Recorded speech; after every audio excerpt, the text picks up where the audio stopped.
What's up, guys? Manny, Carrera, your real estate resource, and this is episode number 13 of Whiskey Wednesday podcast sessions, where we sit with entrepreneurs, influencers, movers, and shakers over a glass of some fine whiskey. Today, my friends, we're going to be drinking Balcones Rumble whiskey, and I just had a sip. It was deliciously strong, but a good taste. And today I'm going to be sitting with my special guest. Now, this gentleman is an entrepreneur and a business owner of 915 Tours here in El Paso. David Garmen, what's up, brother? Hello. Cheers. Oh, what's your drink? You gotta get your whiskey. Oh, no, that's not your whiskey. That's not your whiskey. No, he's not drinking today. So, cheers. Stay hydrated. Cheers to you. Yeah, definitely stay hydrated. For everybody else that's drinking, we got a special guest from Florida, Christian Rosero. Doesn't want to be on camera. It's cool. We'll hear his voice. Christian, how's the whiskey? Delicious. It's delicious. Cool. So, really excited to have you on, David. I know we've known each other for a long time, and I've been doing this podcast for a couple weeks now, a couple months actually, 3 months, right? 3 months, and sitting down with entrepreneurs, influencers, people doing big things here in the city. And of course, your name obviously has to come up. You're doing some good stuff out here with 915 Tours. So let's start off with you telling us a little bit about yourself, and then we could go into business. Okay, so my name's David. I'm married with 2 little girls, and they're the love of my life. And so I work a day job, and at nighttime I do my entrepreneur thing. I've always kind of been an entrepreneur. Nice. Always had a hustle, something going on. Yeah. That's just my life. Born and raised here in El Paso? No, I'm from Indiana. Nice. Grew up about 5-10 minutes from Notre Dame. Oh, nice. So What brought you out to El Paso? my wife. Okay. She's from El Paso? Yeah, so I did 5 years in the Navy, and that's when I met my wife through a friend in the Navy. Awesome. And so I ended up here. Yeah. Cool. So, talking a little bit about your entrepreneurial background, you said you've always been kind of an entrepreneur. What influenced you, or what kind of got you started in that path? I don't know. I've always wanted more. Yeah. Never wanted to settle for anything. It's just always been. yeah. You just been. I mean, same as you. You've always got something going on. Right. And it's just a mindset that you.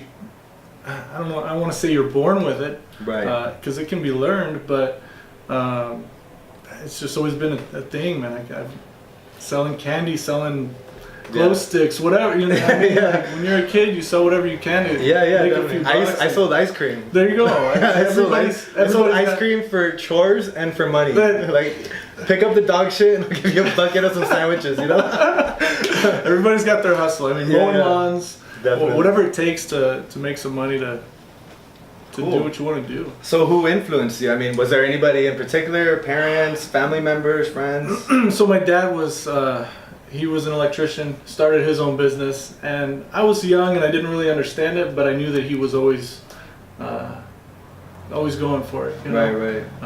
It was a tough decision for him, I'm sure, and he understands where I'm at. I understand where he was at. Right. At the time, I didn't understand it because I was young and he was gone a lot, and it made it tough, right? But now looking back, it makes complete sense. Right.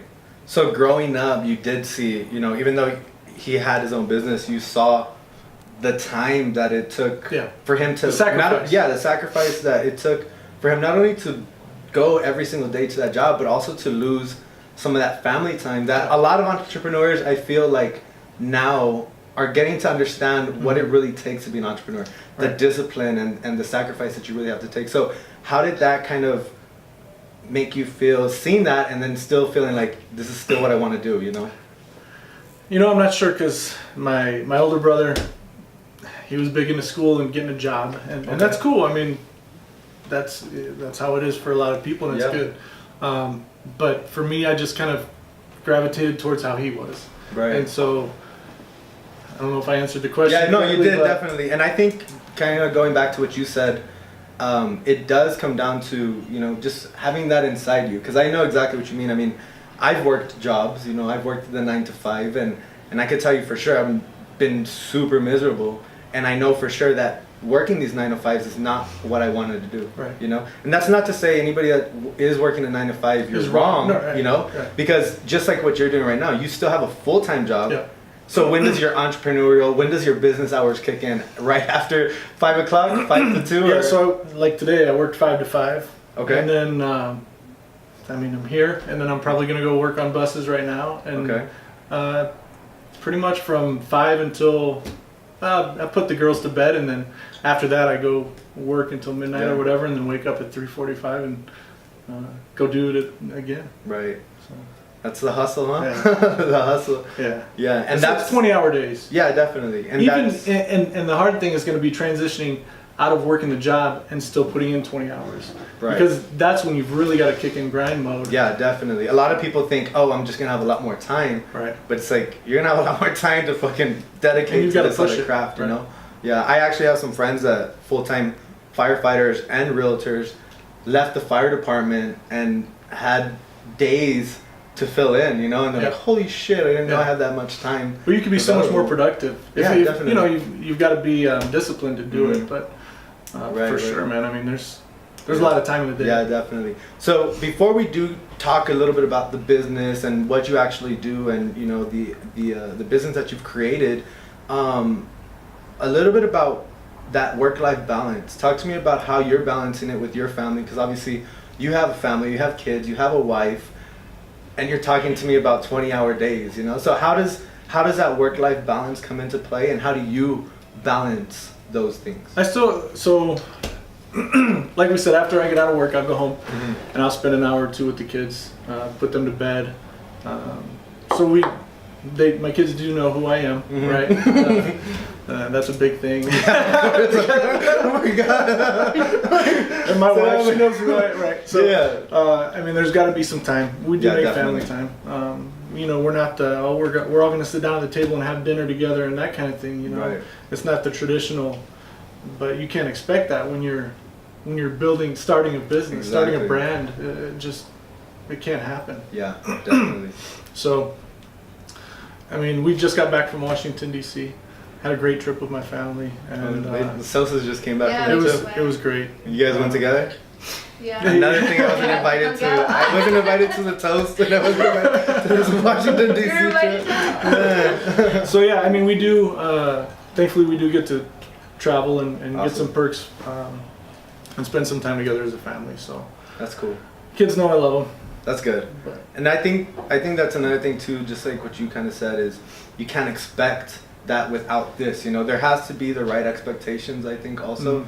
I just came back from a training out in Miami, Florida, with Grant Cardone, Uncle G. Huge. And it was it was one day. It was only one day, but the amount of value that I came back with was just, it was so worth it, you know? Yeah. But one thing that he did talk about was that work-life balance and how important it was for him when he was 25, when he knew, I have to buckle down and have to get my money right for my future family. I don't have a wife yet, I don't have kids yet, but I need to do this now so that when I have them, I'm ready to go. Right. And he says, you know, I'm glad I didn't have my kids, even though I love them, and I didn't have my wife when I was 25, Right. because it would have softened me up, and Yeah. I had to become the person I am right now. So yeah. It's really hard to, especially in that building phase, you know. And you're which we're the gonna key, talk you're about. key man right now. Yeah. You got no, you know. Yeah, bro. No kids. No girlfriend. No wife. But you know, I'm definitely at this point in my life where I feel like I'm not there yet, but I'm definitely headed towards my prime. I'm getting to the age and the years and the moment in my life where I'm successful and I have a lot of things, and I'm in a position right now to have a huge impact and an everlasting impact, Yeah. you know, and leave a legacy. Generation, You know, yeah, this is a legacy thing, and that's what really keeps me going with this YouTube, with these, you know, putting up the vlogs and the podcasts and the content, and Creativity. overall just being a good person and being the best person I can be, you know. So I think that is super important in creating the business, in having that dynamic of family too, is having that balance, but setting the right expectations. Right. So cool, man. So let's get into it. I mean, tell us a little bit about, you know, 915 tours. 5 tours about, how does it work, you know? So basically, travel has always been a big thing for me. I feel like I'm kind of a gypsy, and I like traveling, so that's how this whole thing started. I had bought a bus, and it was converted into an RV. Now, was this just for you and your family? Yeah. Okay. But they didn't want to use it, so whatever. So I bought it. It was a 1960. It was rusty. It was really cool. It was a 1960, totally vintage. And I'm like, hey, we should go to Cowboys games with this thing. We can tailgate and have a good time. Whatever. That's where the idea came from. Right. So I tell my buddies at work, since my wife doesn't want to go, I tell my buddies at work, I'm like, hey guys, let's go to a game. We can all pitch in and have a nice tailgate or whatever. And you're like, check out my RV. Check it out. So one guy goes, hey man, there's a company in town that takes people to the games, right? I said, really? So I did some research, and they do a great job, and they take a lot of people, and they make a lot of people's dreams come true. But I thought it could be done better. Okay. So is this something that you experienced for yourself, or were you just doing your own research? And, I talked to a lot of people. I talked to a lot of people that had traveled with them, what they liked, what they didn't like, kind of the setup and things. Right. And, in a way, I feel sorry for taking the idea, but I think every idea has existed for hundreds of years. It's a matter of making it better and better and better and better. And if there's no competition, we don't get better. Right. So there's everything's stagnant. Everything's just gonna stay still. So basically, I just wanted to create more value and be an outlet, a source for people to be able to travel, because I think that a lot of people in El Paso don't travel, and they don't get to experience a lot of things that I guess I grew up doing, or people that I know have done. Right. And so for us to be able to offer like payment plans on trips and that's awesome. Things like that is really it's very helpful to help people get out of town. Yeah. So that's one of the main focuses, is like helping, because I do know a lot of people that haven't gone out of town. A lot of people haven't been to Miami, and even that's far, but people haven't even been outside of El Paso and experienced those things. So exactly, there's so much world. And let's put facts to facts. I mean, this is just a low income city. That's one of the reasons too. It's not a lot. There's not a lot of people that can buy the $600 flight round trip. Right. Plus tickets, and then still buy the hotel and the tickets. Plus the experiences we offer. Right. Meeting players and tailgating with former players and all that kind of VIP type stuff. So tell me about the experience that you offer, and then talk to me about the competitors. What experience are you offering versus what they're offering as far as value, and what you're experiencing for your clients? Okay, so we offer the round trip travel with drinks and snacks on the bus. We do serve beer and wine for anyone over 21. We try to keep it under control because we do want to stay family friendly. Right. We stay at a 4-diamond hotel. So we pretty much just stay at Omni properties, and they're very consistent across the board. They're very good hotels. I stayed at Omni. Yeah. So we do a meet and greet with a current player. So you'll get your picture, you'll get an autograph with the player, things like that, which is one of a kind. I mean, definitely. Where else can you buy a package and do that kind of thing? Yeah. I mean, that's like the whole VIP type package. Right. So the hotel, the player, the ultimate tailgate party. So for 3.5 hours prior to kickoff, we do we hang out with Bill Bates, 3-time Super Bowl champion. We have about 1,500 to 2,000 people under a tent.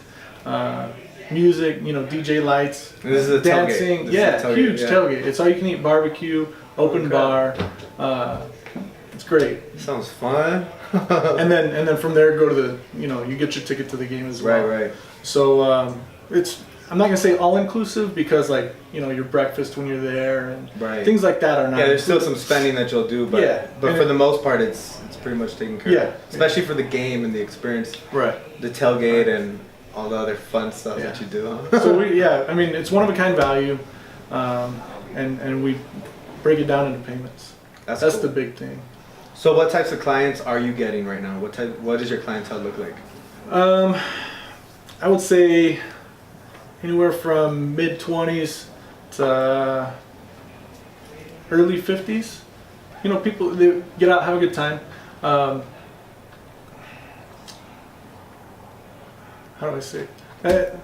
They've all, they're big Cowboys fans, of course. Right. We do have fans from other teams that come. Probably on average, about 10 to 20%. Of the other versus team? Right. Okay. Our first trip was the 40. How is that? How is that? Everybody's in a bus. No, it's cool, man. I know Cowboy fans are. We're adults. Yeah. Right? I mean, we've got a host. We've got a host that keeps things under control. Okay, cool. Our hosts are a great time. Right. And so yeah, I mean, it's all in fun. Yeah, definitely. There's a little bit of trash talk, and most of the time it's like a husband and wife that, you know, one jersey and the other. Yeah, one's a Redskins fan, one's a Cowboys fan. Yeah. And so, you know, trash talking and. How many divorces are you seeing? No. That's right. You're looking for a girlfriend. Yeah. So what are these numbers like? So no, I mean, it's a good time. We keep That's it cool. fun. There's some trash talk, but it's not. We don't go overboard at all. That's awesome. So how do you kind of go out and get those interviews with the players and stuff like that? Like, what are you doing marketing wise, or do you have somebody on ground, you know, doing that for you, or is that something that you're kind of doing behind the scenes? So I basically try and deal with management. You know, people that deal with the You players. yourself. Yeah, because dealing with the players can be kind of difficult. Right. They're good people. Don't get me wrong, but it's just easier to deal through a manager. Right. So anybody can do that, right? Mm-hmm. But of course, we know the right people now. You know, you stick your hand out to enough people, and you meet enough people. Just asking, huh? Simply asking. Yeah. I think that's one thing that a lot of people don't do is put their. Whoa, this is good.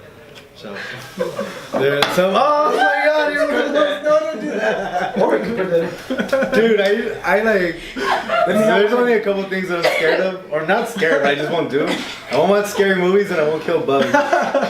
And when people kill bugs with their hand, I'm just like, whoa! Sorry, Like a monk. You don't even know. Like the other day, I was on the phone with Frank, and I'm headed to his house, and I'm passing my model house, and I'm driving like 30 miles an hour in a 35, going speed limit. of course. And there was a freaking cat. Oh, Dude, this cat. run over it. Bro, this cat, I hit him. And I was freaking out. I'm on the phone. Like, ah! No! I like lost it. I felt like I got hit. And I was like, no! What happened? I was like, man, a fucking cat! I hate that because I can feel it. What happened to the cat? I'm not gonna say the story. I'm not gonna say the story. The story's over. History. It was ugly. The cat is out. There's this up for history quick. No, it was. I don't know if I hit him. He took off running still, but it looked like I tried to tackle him, and he broke through the tackle, and he kept running. And he was like kind of disordered. Oh my God. And I was like, oh my Not God. with the tire, right? Just with the bumper. I think he hit the front of my Probably tucked in the bump. roll. Yeah, I don't know what he did, but Well, cat, he's got 8 more lives, bro. I'm pretty sure he's done. That was for sure one. For sure took one. So sorry, I got distracted. You're bug, crazy. the bug. So. Let me know when to go live too. Okay. I thought we were. I did the first recording. Oh, okay, Second for I IG. go in. Cool. You do it now. You'd like. So kind of go how it started, because I don't think we really dug into that. Obviously, you bought an RV for your family. You were thinking of taking them out to Cowboy games. Yeah. And at what point did you feel like this can be a business? And at what point did you actually start that business? So I guess I developed a love for the buses and transportation, of course. I mean, like I told you, I like to travel and stuff. So what better way than to do what you love and Get paid for it. get paid for it. Yeah, So, definitely. yeah, I mean, that's it. Basically just becoming something that people want to do. Right. Now, did you start the business with this one RV that No, you had, no. or like what steps Okay. did you take from there to kind of say, okay, this is an actual legit business. Let's Right. make it a legit business. So yeah, so I just going through the internet looking for buses, Yeah. and then my coworkers egging me on. I mean, it's You have some really nice buses though. They're not just like a brand new bus. It's well, like, they're old, some- right? yeah, so some of these they're are really old, They're but- classic Yeah. buses. We're trying to get new ones. I'm actually working. I like that look a lot better. We're still those types of buses. I do too, but Yeah. I'll tell you what, to be lucrative in business, you've got to stay current. Correct. And so like, Business to little golden nugget. it's a hard one. Yeah. I don't want to let go of my babies, but I do have to grow You have to up. grow. Yeah. You have to grow with the And- business and- as it grows. So a lot of charters and things like that. If you want to get booked, you need to have newer model buses. Right. No matter, even if you've made the inside nice, and And especially if your competition right. is doing that as well, Yeah, you know? yeah. It's like the airlines, you see a lot of brand new airplanes, and you could tell, like, I'm super excited when I jump in an airplane, I'm like, Yeah, it has the LEDs, I'm like, okay, this is new, you know? Yeah. Then you get into the one that doesn't, and it's like the leather seats are cracked, Yeah. and you're like, shit, it's Yeah. like gonna suck. Basically like Yeah. that. So I mean, it's hard to progress with charters and things like that because in the off season we do have to keep buses moving. Right. And so whether it be for weddings, youth groups, you name it. I mean, whatever kind of groups need transportation, we've got to be current with Right, the definitely. competition. So you went online, you started searching for some buses. You knew that your RV wasn't gonna cut it, right? If you understand yeah, it. you can't. Like, my wife and Yeah. kids wouldn't even get it. Yeah, nobody else would pay to go on this thing. Yeah. So yeah, and then I found one that I guess fit my budget. I had my 401k, took a loan, and just went for it. Yeah. You know, a couple of coworkers that you won't do it. You know, they kind of egg you on. Yeah, yeah. Hit the buy now button.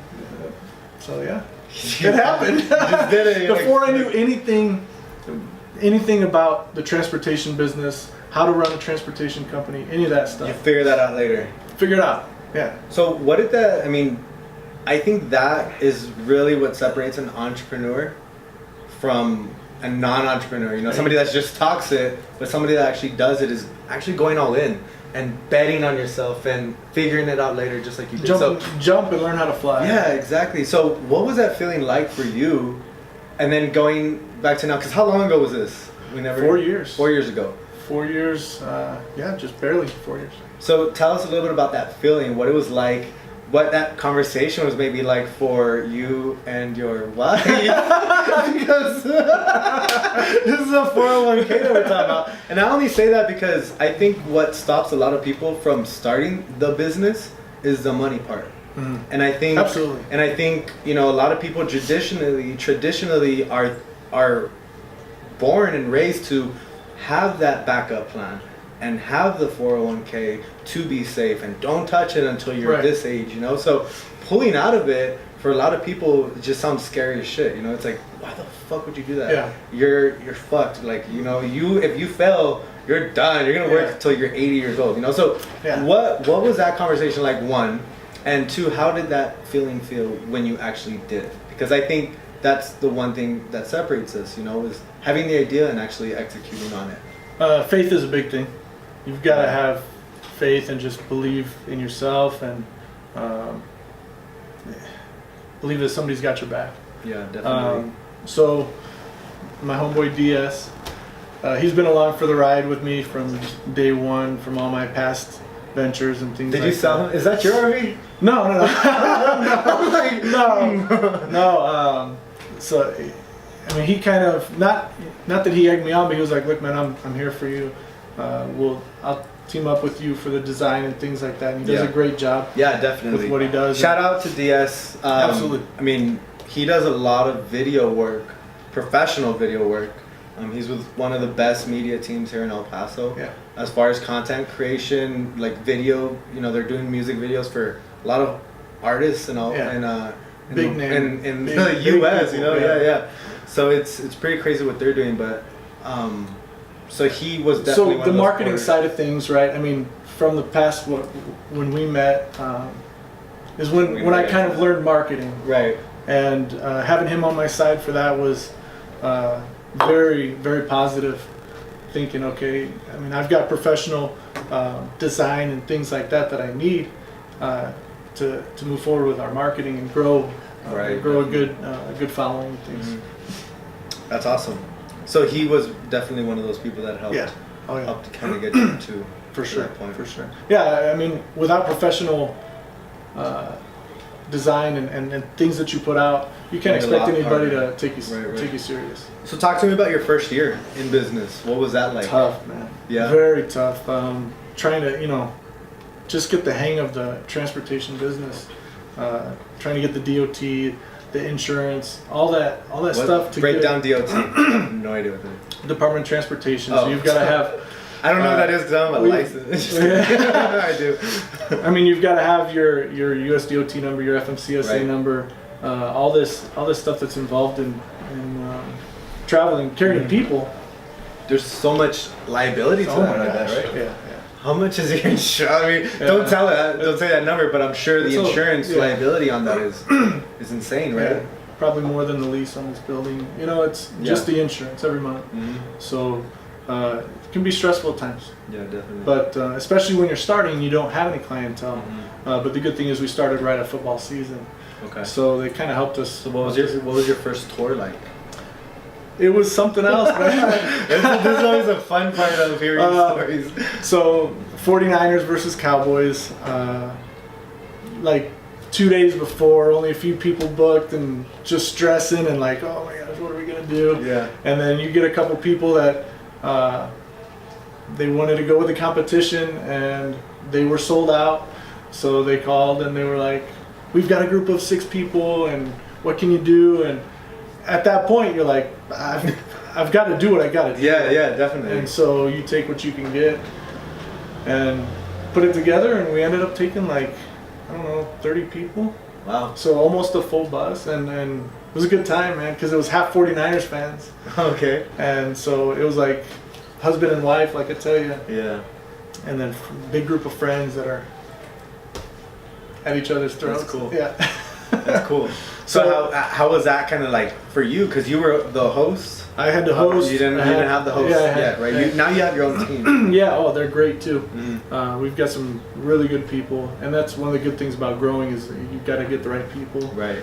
And you go through some, and you find the right ones. Mm-hmm. But yeah, it's crazy because you get there and it's a whole new experience. Like you've never been to the hotel, you've never been to the stadium. You're like, hey, I'm the voice behind the phone. Yeah. Well, yeah, that, and then you're like, okay, I'm supposed to know where we're going. Yeah. And so you've got to be the leader and show no. You know what I mean? Yeah. Like, Had you been to Dallas before that? We've been to a game, but not like that. Like, hey, follow me, guys. Right. So it worked. That's awesome. It worked. Yeah. So, talk to me about the momentum, and what was that learning experience like for you? After your first tour down to your last tour right now. So the momentum really kicked in the second year because we had footage, and I was going on all the trips on the first year, so I had pictures, video of people doing the cool things that we do. I was in Miami while you were doing all this. I was watching. Yeah. So it was an experience for me, and it was an experience for everybody that was coming on board following us. Okay. And so you've got to show people what they're getting. Yeah, definitely. And show them the value that you're providing. And so that's where we really started getting the momentum was people say, oh man, well, we could go with these guys and get this, or we could go with these guys for the same price, maybe just a little bit more and get all this. Right. So, the documentation was a huge thing. Definitely. And so we did the second year much better. We ended up taking 2 buses to 2 games. So, second year you got your second bus. No. Let's back it up. So when did that momentum? And that's part of that momentum. Getting that. How many buses are you at right now? We're running 2. 2. Yeah, Okay. we're only operating 2. At what point did you get your second? I had bought one and turned out to be a lemon, and Really? yeah, Cost you more than. it was bad, man. Yeah. So I'm still paying for it. Shit. Yeah, and I don't have it. Yeah. It's not operating. It's not making me I know money. how that so, works. Yeah. big time loss. But you just gotta pull up your britches and keep moving, right? Right. Definitely. So so we didn't get the second bus until I'd say year 3. Year 3. Year 3 is when we got it. Cool. But I was chartering from another company for year 2. As in renting? Yeah. Okay. Cool. So even though you're not profitable on those buses, you're still getting. You're still keeping the clientele. brand. You're still keeping. Right, and you're growing, and you're showing that you're growing. Definitely. And that if you could take 2 buses, I mean, that's killer, man. Yeah. That's a lot of people definitely. that are. How many people are in a bus? So my buses hold 40 and 47. That other one was holding 52. Nice. So It's a lot of people. I mean, let's say we take 80 people to every game. Yeah. A shitload of people. Yeah. that's a lot of people. Sounds like a lot of fun too. Oh, yeah. Definitely. That's cool. Yeah. That's cool. So you really started catching momentum Right. after your second year. That's when you had to get that second bus. Even though you weren't profitable, you were renting those buses. Mhm. It wasn't until that third year that you picked up your second bus, which you're operating. And that's when Dak and Zeke and everything went great. Nice. You know, so it was good. Year 3 was good, and And now you're in year 4. well, no, year 4 we just did year 4. Passed. Okay. Now, You're year in 4 was 5. really rough. Really? Because of the kneeling, because of Zeke's suspension. There was a lot of hurdles to overcome last year.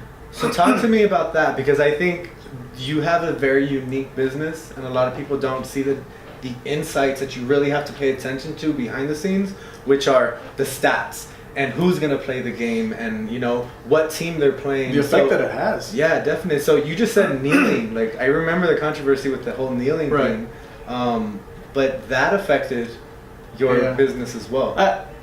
I think so a little bit. I mean, Okay. El Paso, I don't think was as affected by it as maybe some of the other cities. Bigger cities. But yeah, I mean, of course it was a thing. Mm-hmm. You know, it hurt the league a little bit, but you just got to keep moving. I mean, you can't make excuses and blame things. Right. But it was tough. Did make it really tough. Yeah. And I tried a new approach because I thought, okay, well, if we took 4 games, we took 2 buses the previous year, we could fill 2 buses for every game. Right. So definitely. I invested a lot of money into ticketing. Because you're getting these tickets in advance, right? Right. Way in advance. Yeah. So Well, they don't- I mean, some of the brokers I have payment plans, Okay. but I'm still committed, Mm-hmm. and I'm a man of my word. So Right. even if people don't book, I still got to pay the tickets. Definitely. So it's the investment can be very scary, but And I've seen this is probably like a year and a half, maybe 2 years. Like, I remember seeing a post like, "Hey, have 2 tickets left for this," and you were signing them a little bit in advance. But even just marketing that just tells that you are committed. You bought these tickets way in advance. Yeah, Even yeah. if people didn't book them yet, that need and that drive to fill that need was already there. yeah, You know? yeah. So you set the goal, and then Yeah, and then definitely. you force yourself to get it. Definitely. And if you fall short, but you still done well, then it's good. But so this year, we've already filled 4 trips. That's awesome. We're sold out on 4 games. And football season is about to start, right? Yeah, so the schedule came out in April, mid-April, April 20th or 21st, something like that. We had a couple of Cowboys players come to town, which was awesome. It was Where'd they packed. go? EPTX, EPTX, yeah. who, by the way, they're great people. Dickie. Well, through Renee. And, Oh, yeah. so we took the players there, had a huge turnout. It was a great time. You know, people got to meet the players, Yeah. get autographs. It was and during the whatnot. day, too, right? Yeah, I remember. I was working. So, yeah. sorry. I saw pictures, it was all over Instagram. So we booked a lot of people there. Yeah. And that's kind of the whole reason I want to do it, because you get people booked, which makes it easier for us down the road. You don't want to be dealing with that stuff during the season Yeah, because you've got enough on your plate, Mhm. trying to get everything else coordinated. But so that people could start making payments. Yeah. And how do these payment plans work? How long are you structured? So from April till September, let's say you've got 4, 5, 6 months Okay. until your game.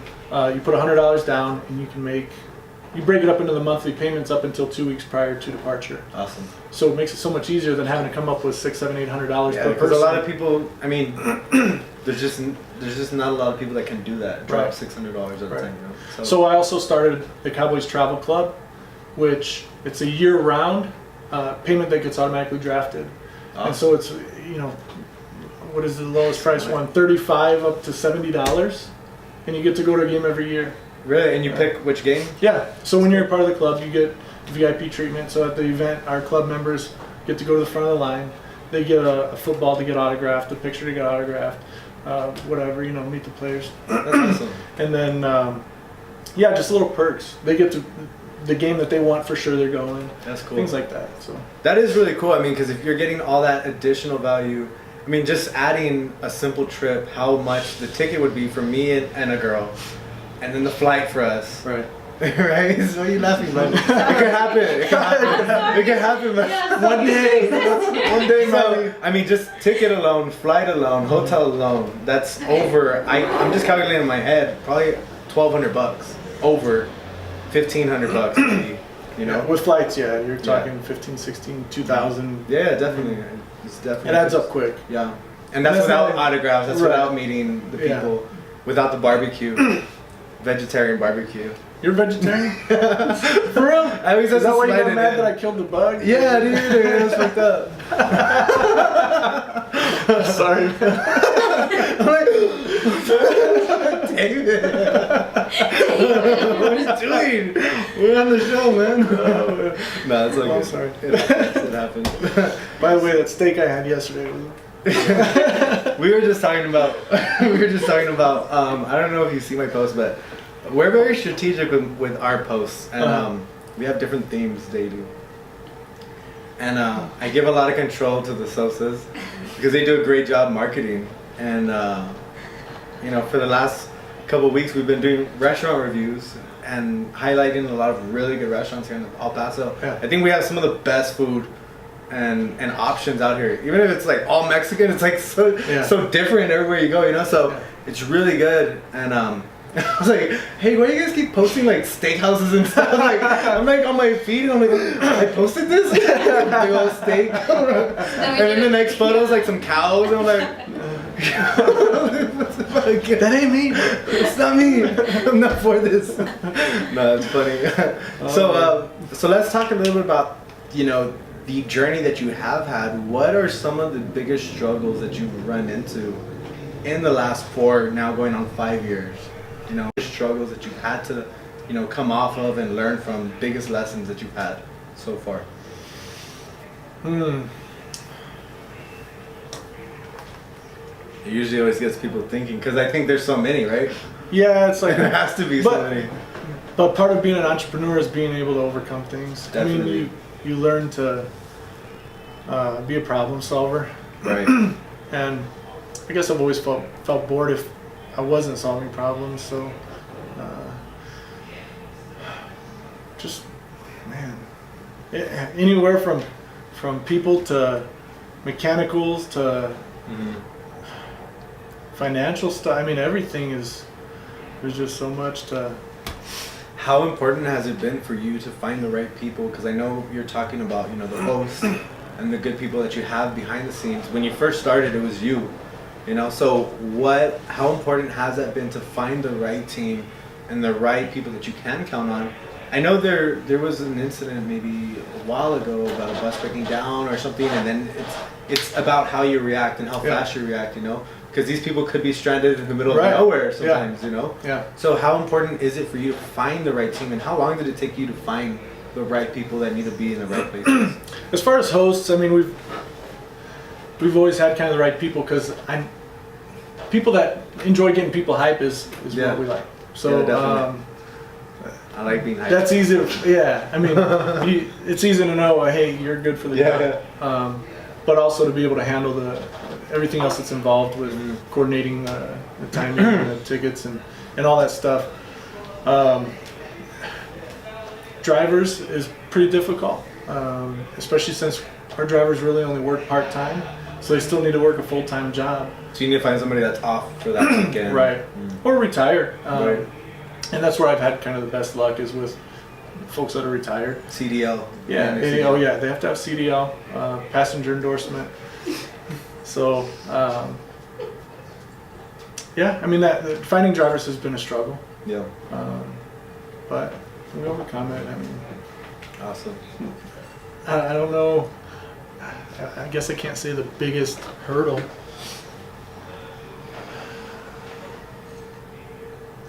There's been a lot, I'm sure. Yeah. Especially if you got into something that you didn't really know much about, you know? I think getting and doing something like that and taking that chance and taking that risk. The start. Yeah. There you go. The start is the hurdle. Okay. Because you've got to get out of your comfort zone. Yeah. And it can be hard to do when you're living a cush life. Definitely. Because was there a need? Was there a monetary need? Obviously, there's a monetary need long term. I mean, this is something that you looked for because you enjoyed it, you got the income. But was this something that, you know, you have your full-time job, you didn't really need to do? And thank God for it, right? Yeah, definitely. Because if I didn't have it, then I wouldn't have my house. No, I mean, Right. it wouldn't have happened Right. without my full-time job, my seed money, and that's how you got to start. But it's not so much monetary as it is, I guess, monetary because you need money to live but I mean more so the time. Right. I want to be able to buy my freedom back. Spend time with my kids. Like if I could retire by 40, my kids will be, I don't know, 12, 13 years old. And so that'd You're be young. perfect time. You're a young dude. 33. That's crazy. So 33 years old. So I mean, if the freedom to be able to not have to go to the job and be able to wake up, not wake up late, but choose my own schedule. Right, definitely. I guess it would be the best thing to. Yeah. What kind of advice would you give somebody that is wanting to start their own business? Because I think with entrepreneurship, there's so much mixed messages out there from so many different people. Like, hey, quit your fucking job, your 9 to 5, and go all in on this. And then there's other people that are like, you know, don't quit your 9 to 5 job. Work on this from 7 to 2, Right. and have that income coming in, which I think is super smart. And I always recommend, especially to like people that are thinking about joining real estate and have a job right now, don't quit your job. You know, especially doing real estate. Real estate is like one of the hardest things to do. You know, Yeah, absolutely. so what kind of advice would you have to somebody? Because you are obviously 4 years into your business, and you're seeing the success. You're still working. You're still working your job, your full-time job, and then you're still, you know, working on your craft and your business. Yeah. So what kind of advice would you have to that one person that is thinking of starting their own business but has that 9 to 5? I guess a lot of it depends on what it is they're starting and how much of a financial backing they have to begin with. Right. So for us, it was scratching the pennies to do everything that we do. And I still haven't taken a paycheck, and I keep putting everything back in. That's awesome. Some people 4 years in. 4 years Going on working your fifth. 20-hour days, Yeah. 7 days a week. A lot of people don't get that, right? Yeah. But haven't paid myself. I paid my wife maybe a couple of small checks. Yeah. But you gotta keep the yeah, wife so happy. but everything needs to be reinvested, and you don't want to starve your business. Mhm. So if you're a new entrepreneur and you have a business that you're trying to grow, you don't want to starve it. Right. You don't want to take your earnings and go partying with it and celebrating, and you've got to invest it wisely Definitely. rather than using it all up. Yeah. So how are you kind of reinvesting that money into marketing? How are you marketing and kind of branding yourself? Obviously, you got the help of DS, which is content Huge. creator. You know, he's good. But as far as the monetary, I think a lot of people don't really understand how much money should go back into business. I can tell you for sure, as much as I'm successful in real estate, the majority of my business, of my money, is going right back into my business, Right. and it has to. Has to. In order for us to run all the stuff that we're running, Absolutely. and for us to have the attention, They're not working for you for free. Of course not. Of course, you know. So And the ads on Facebook, I mean, they're not running for free, Instagram, and Zillow's not gonna be sending me leads for free, you Right. know. And funnels aren't gonna be working for free, you know. Right. So there's so many different outlets that you can market nowadays and advertise and brand yourself. And a lot of people, I think, are just so underminded or they just see it as underpriced, you know. And well, it is underpriced right now, but they're not really seeing the full, you know, impact that it could have on somebody's business, especially nowadays how cheap it is to market on Right. Facebook and Instagram and things like that. You know, it's crazy inexpensive, but a lot of people are taking the winnings that they have for the week or the fucking month and going and buying the bottles and buying the new cars and the watches and stuff like that. Yeah. And I think that is one. And of the without a biggest- stable income, that can be Exactly. very hard to Yeah. grow your business. Definitely. So I think, you know, a lot of the business backing behind it, the business growth and development and you starting your business has to be more of a long-term kind of plan than a short-term kind of plan, you know, because when it comes down to just people, that's why you see so many businesses popping up and vanishing within a year. You know, that first year they see success and You know, blow another it. thing I see is like people don't understand price points either, and I've had to adjust, right? So like, I mean, let's say I've got a friend that says I'm going to open up a corn in the cup truck, right? And I'm going to sell elotes, and I can sell them for 50 cents less than that guy. Right, That guy's already figured out his cost. right. He knows he has to sell them for that much to be at stay that price. in business. So by you coming and trying to sell it for 50 cents less, you're going to possibly hurt his business. And then you're going to go out of business, or you're going to raise your price. Exactly. And so it's really hard here in this market to figure price point. Yeah. But the ones that have been around have a price point where they have it for a reason. Definitely. I think that's You got to study. It's crazy. Yeah, you got to study the market, and I'm not trying to be cheaper than my competition. I'm just trying to provide more value for the dollar. right. That's I think the golden nugget here with anything. I mean, even down to me and my business, what I do. Every realtor is the same. We all have the same license. We could open up the same house that you're looking at as for sale, but what kind of value are you getting? You know, what kind of person are you going to have behind you? And that's really what it comes down to. It's not really offering the free services because there's no value to that. You know, Right. the value comes from the experience and what you're really providing for that person. Right. So it's super important, man. And I think that's what a lot of businesses aren't doing. That's why a lot of Yeah. businesses here, especially in the city, you know, you just see so many businesses come up, and within a month, within 6 months, 8 months, It's a lot of undercutting. Yeah. They try and undercut, and Mhm. from my take, that's what I've seen, and that's the way I view it is Definitely. trying to undercut, and then you end up hurting yourself. Right. How important do you feel social media is right now in branding and marketing yourself? Huge. And how are you doing it? Huge. So of course we have our Facebook page, our Instagram page. Where Instagram's picking up, man. Instagram, Like, I think, I feel- honestly, I mean, right now the hot three are obviously Instagram, Facebook, Snap. Yeah. But I could tell And I you, haven't figured out Snap. I No? don't know, man. Snap is cool. I'm shying away, not so much shying away because the content that I'm providing on story on Insta is shareable to Snap.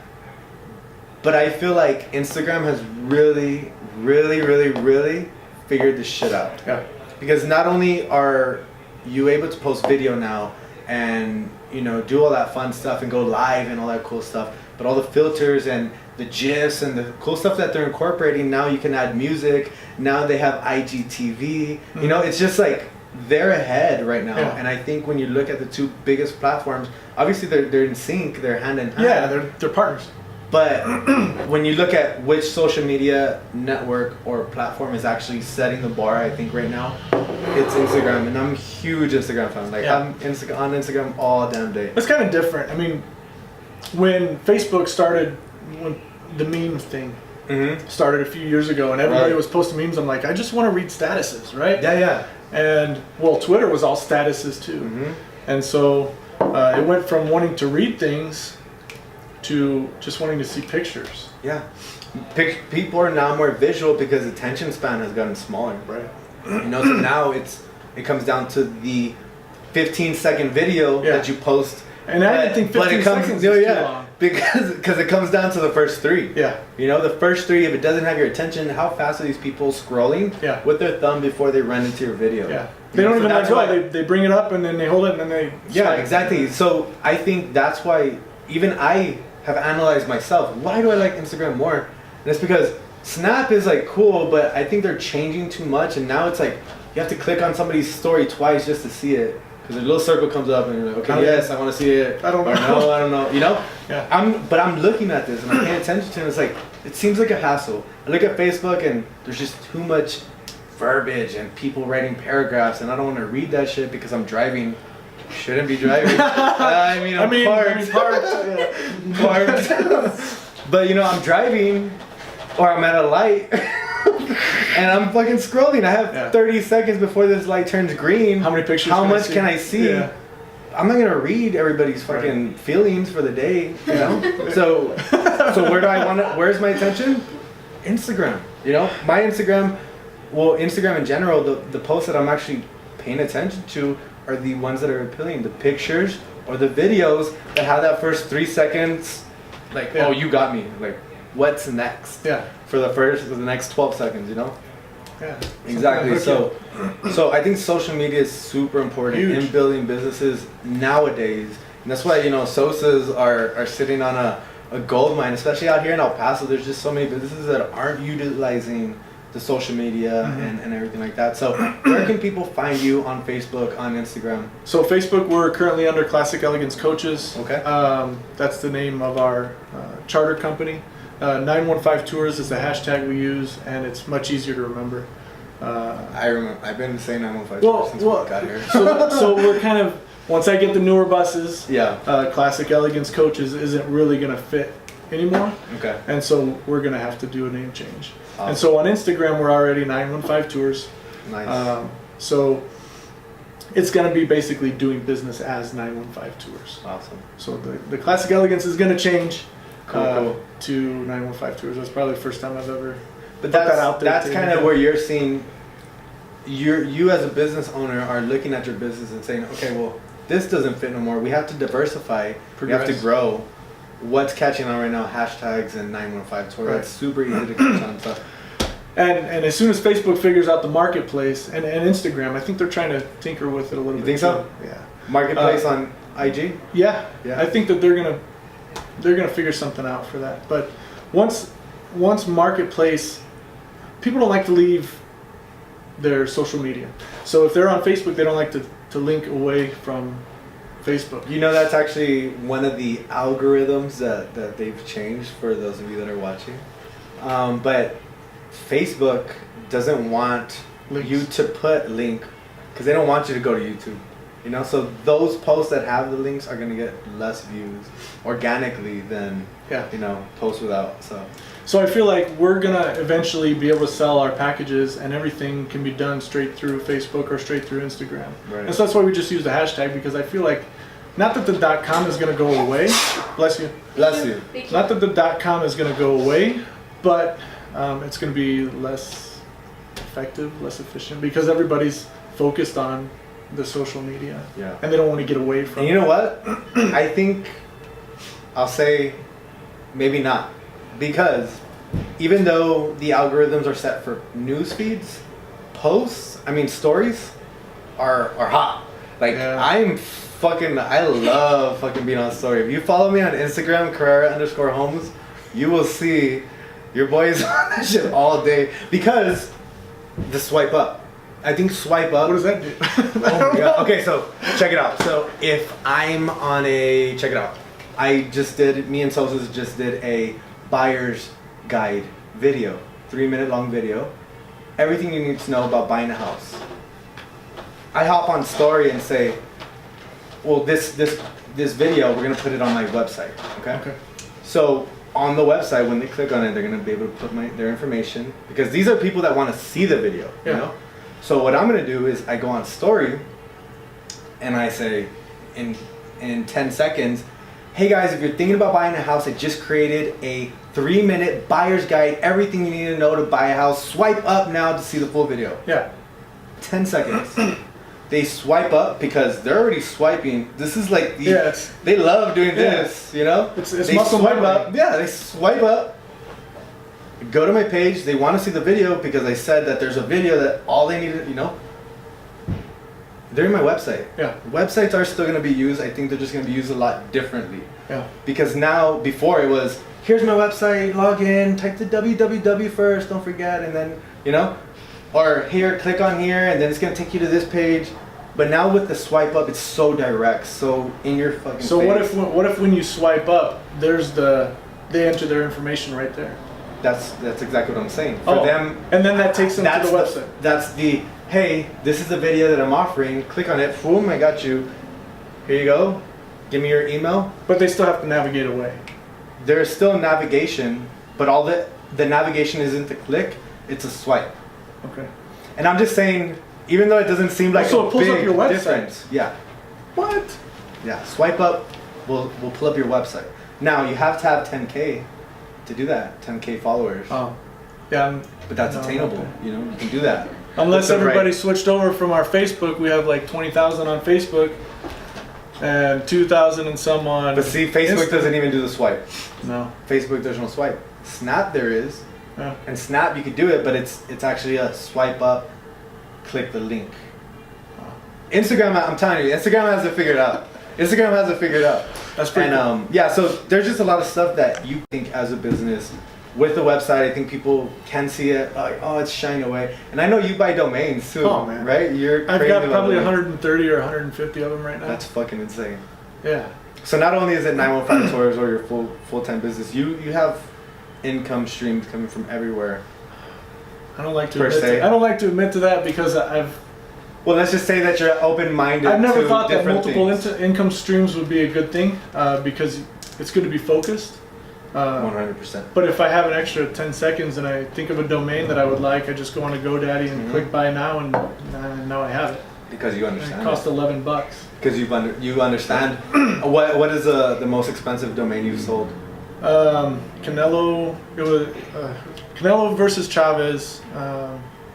When it was the pay-per-view website Yeah. for I saw you. I see the fights and I'm like, you see some- Golden Boy bought it from me, and that was the website they used for the pay-per-view.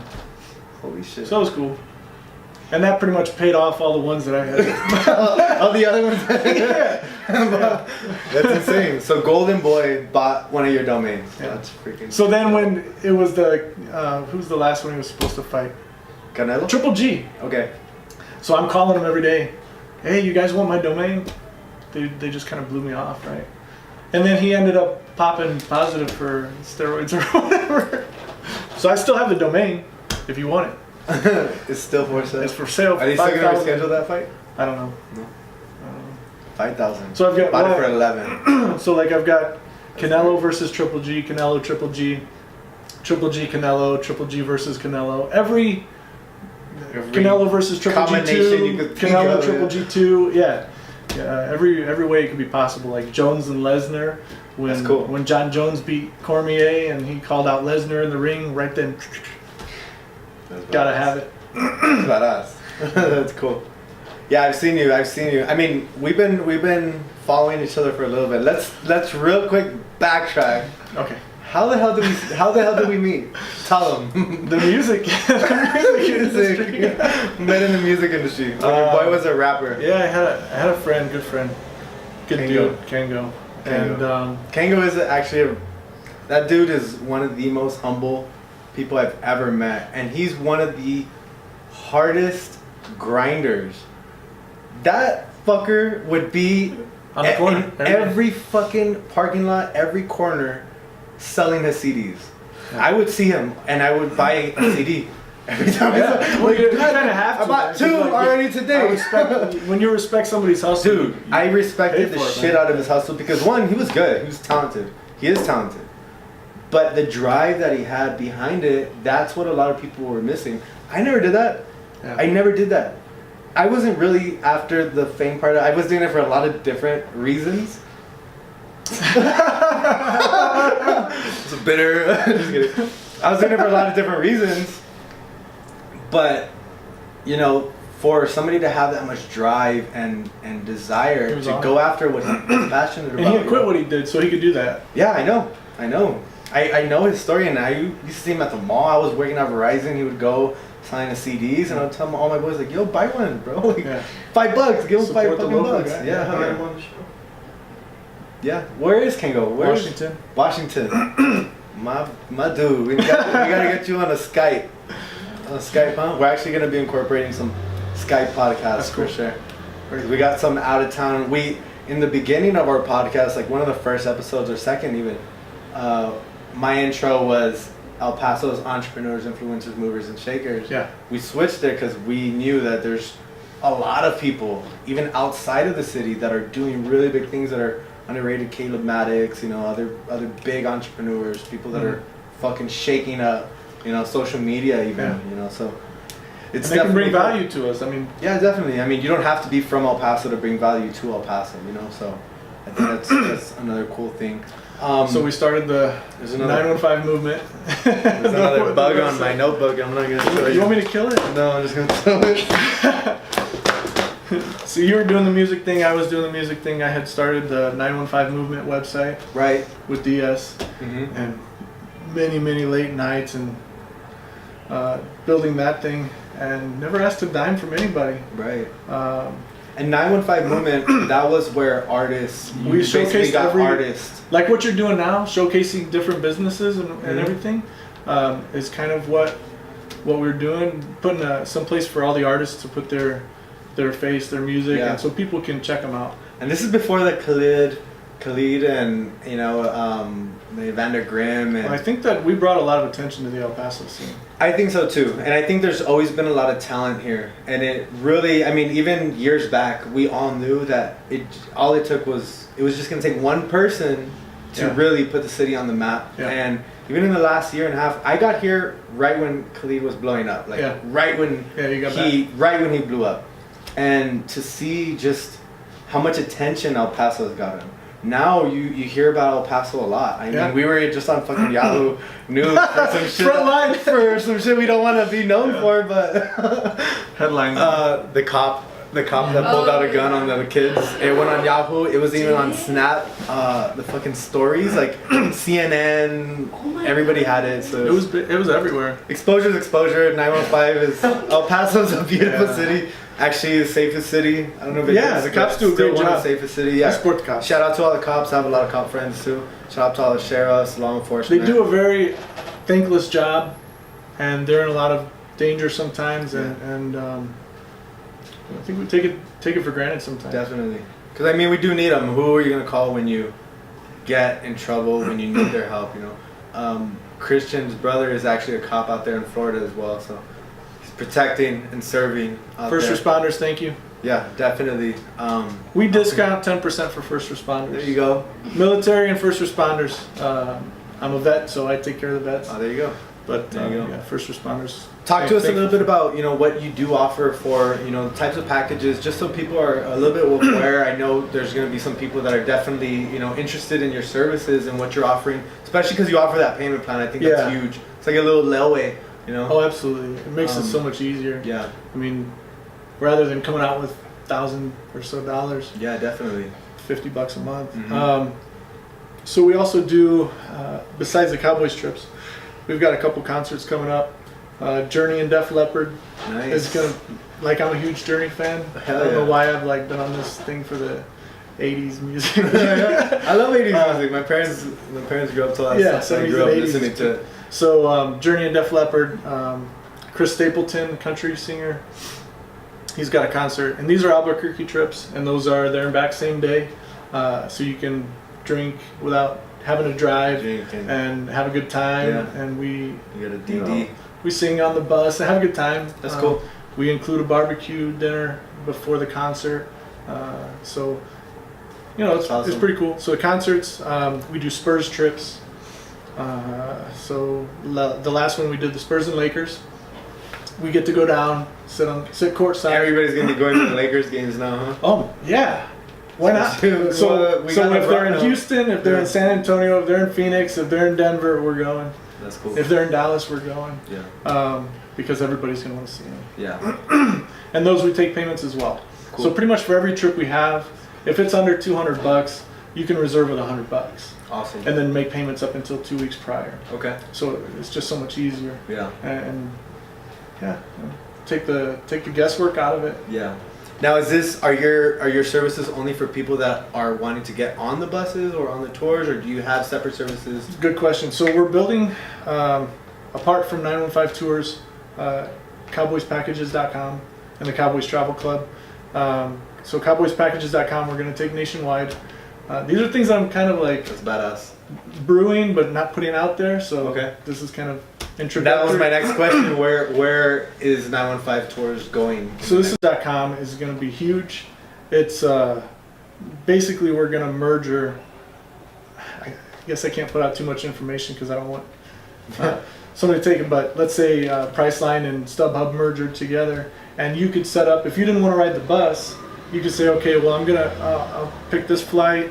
I don't want to stay the hotel night. I'm going to come back the same night, but I do want the tailgate and I want this ticket. So there's kind And of you can kind of build it a la carte and travel on Perfect. your own. That's awesome. So we'll still be able to. It'll be somewhat discounted. Like StubHub has crazy fees, Ticketmaster has crazy fees, and I want to kind of reduce that and make a little bit along the line. I actually saw, and I brought this up for a reason because I saw you post this. I think it was probably about a year ago, maybe, that you posted something about, you know, if you don't want to ride the bus, you can get the flight. We have other there. options. Yeah, Yeah. and that to me got me super, like, even more interested because for one, I'm just a weird person and I love to be in control. Yeah. I have to. I got you. If not, I get anxiety. Yeah. And I mean, even in airplanes, I'll get like claustrophobic, you know? Yeah. So for me, it's like, I'm like, okay, this is going to be a mental game if I go on the airplane. Yeah. So And you have to be mental mentally prepared. Yeah, yeah, definitely. To ride on a bus for 10 hours. Right, right. Well, definitely. 8.5, 9 hours. Yeah, and there's nothing wrong with that. I mean, I love road trips. But it's just the whole control thing where I just have to be behind the wheel. Yeah. Or, you know, it's I like, gotcha. but when you said that, I was like, that is so fucking smart because you just reached a whole different Yeah, group we of go people. from how many people are in El Paso? 800 people, 800,000 people. Right. I think there's a lot more. So now, I mean, if Getting somebody big. from Australia wants to go, Definitely. they can go to cowboyspackages.com and book their hotel, their meet and greet, their ticket, everything through there. So essentially, you won't even need buses, or I'm not gonna you give won't it- need the 8 buses to Right. get to take the Yeah. 400 people. Yeah, I mean, I'm not going to give that up, yeah, definitely. but I am going to grow this thing. Yeah. Because it could be a beast. I think as long as you hit all the angles that you can hit, Right. to maximize that, because you're not just selling the bus ride, you're selling the experience, you Right. know? And that's what somebody can still. Oh, and we've got advantage people of. that, I mean, have transferred over from the other, that go every year. That's good. And they've come every year with us. I mean, I'd say probably 150 people That's crazy. that come every year. So, That's cool. How important has word of mouth been in building your business over the last very 5 important. years? We don't have, so we don't have a storefront office. Right. Everything is done via phone and web. So, you know, there's still people that don't trust the internet. They don't trust you unless you have an office that they can walk into. And, you know, we keep our expenses low so that we can carry the savings on and you know what I mean? Right. So a lot of people get it, but the word of mouth has really helped with that. You know, the reviews on Facebook, people see that and they're like, okay, you know, other people have done it and it's cool. So Yeah. I trust it. Yeah. And they'll say, oh, I took a chance. And I get it, man. You're taking a chance because you're spending a lot of money with us. Yeah. And Yeah, definitely. You're spending money, but I mean, in return, you do want that reassurance that it's worth it. It's worth it, And it's yeah. real. Mhm. Yeah. That's a big And thing. there's just so much shit that you can get away with now on the internet, and that's why a lot of people don't trust the internet. Right. You know, I actually hate ordering stuff online. Yeah. I can't. I don't do it. I'd rather go to drive Arizona to an IKEA and buy something there in the fucking store instead of, you know. So we don't, and that's another cool thing. We don't sell a product. Right. We sell an experience. Mm-hmm. And so it's getting people, most of the time, and I see it a lot in El Paso, people want a product. Right. A Louis Vuitton or, you know what I mean? Like their Yeah. money gets spent on things. Yeah. And missing out on the experiences because the money goes into things. Definitely. And so we've got to get people to kind of change that mindset and understand, okay, I'm going to go do something that's going to have a lifelong memory, not just a thing that's going to get dust after a Yeah. couple weeks. I saw this meme just because you said memories, but I saw this meme yesterday.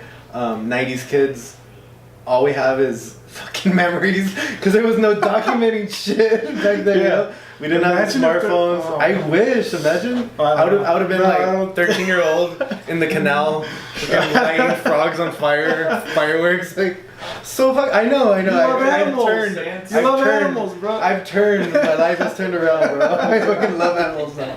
I love animals. Yeah, I know. I shouldn't have said that. I was a kid, man. That's horrible. Everybody's done stupid stuff. It's Yeah. just nowadays things get captured. That is 100% true. Fit Fam EP, shout out to you for scaring the shit out of me to go out. Fuck. Have you seen that page? No. Fit Fam EP? No? What is I that? see a lot of people putting Oh like, my fucking god. Well, this such is one and of the such most fit or whatever. this is one of the most popular pages in El Paso. probably 30 or more thousand followers. Really? It started off as a fitness channel. Shout out to you, FitFam EP. Don't put me on. I'm talking good. They started off as a fitness channel, and then they just started incorporating, some viral videos that were going around the city. Well, now it's just become such a fucking epidemic that now people are going out and like looking for dumb people to put on FitFam. So it's kind of like a World Star thing. World Star Hip Hop. People are walking around and they see somebody drunk and wasted and they're like, FitFam! And then it'll get on the story and 30,000 people just saw you act a fool. That's crazy. Seen a lot of people on there. A lot of people that I know, but why don't people start doing that with hashtag 915 tours? well, I was thinking, I was like, shit, maybe I should do something crazy so I could just get on this page. Hey, I'll sell your house. Fall off something or something. But no, it's crazy. Just the kind of impact that social media can have. Yeah. It's fucking insane. All the documentation. Yeah, documenting and things like that. So it's crazy that we didn't get to experience that, 15 years ago. But we're when in I was it a kid, right I'm like now, blowing in a fan or like talking like Darth Vader. Yeah, putting a card on your baseball card on your bike or something. Yeah, that was Somebody entertainment to motorcycle. us. That's the funniest shit ever. Yeah. Times have changed. Yeah. So, kind of, going back to the whole business aspect of it, entrepreneur aspect of it, what advice would you have, David, for somebody that's wanting to start a business? Not necessarily, a touring business or anything like that, but just in general, a business. What advice would you have for that entrepreneur that's starting off? The stars are never going to align. The perfect time is never going to happen. You just gotta, don't wait. Do it and figure it out as you go. Because if you wait, you're going to continue waiting, Yeah.